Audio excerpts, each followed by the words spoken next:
Let's welcome Republican guy Reschenthaler of Pennsylvania. He's on House Judiciary. Great to see you, Congressman.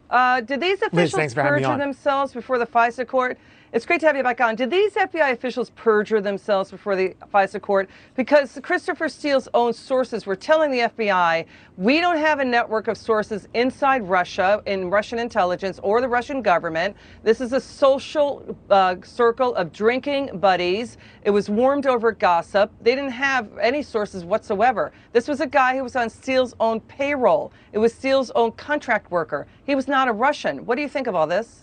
Well, as somebody would have had to commit perjury during all this because they knew after they interviewed Steele's source, who, like you said, was on Steele's payroll and who there was no corroborating evidence, right? They took that information from that source and went to the FISA judges, while at the same time you had a report that was being conducted behind closed doors where they admitted that there was no collusion and there was no evidence for collusion. So at some point, somebody had to lie to a judge to get the FISA warrant, at least the renewals that took place in April and June. And that is not only committing perjury, that's not having what we lawyers call candor with the court. So at the very least, some people should lose their bar license, and some people, frankly, should go to jail.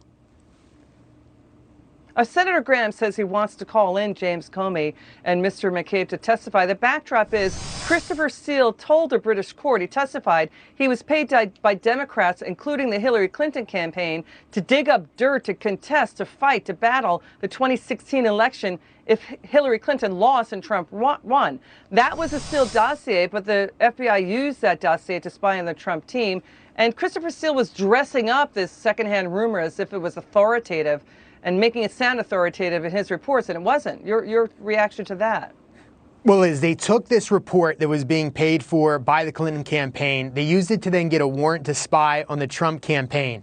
They then, after knowing that report was bogus and based on faulty information, they went and got 2 more renewals to spy at that point a sitting president's campaign. So, and then you had Mueller that had the Mueller hearings, the Mueller report, et cetera. So something went wrong and justice was not done with this entire process.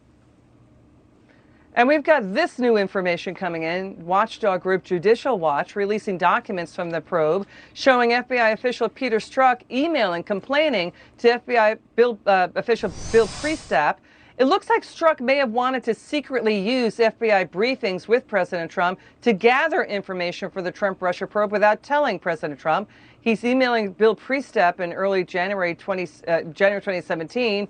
That was a day after the president took office, saying, quote, I'm angry I was not CC'd, carbon copied, about an FBI White House briefing with Trump. My unit has pending investigative matters there. This brief may play into our investigative strategy. He wanted a heads up on future White House briefings. Your take on that? Well, the FBI and the top echelon were doing everything they could to undo the results of the 2016 election. And we saw it when they tried to entrap Flynn, when they went in to talk to Trump knowing this information was faulty, and through the Mueller investigation. So I'm not surprised at all, Liz. All right, Congressman, great to see you. Thanks for coming on. Thank you, Liz.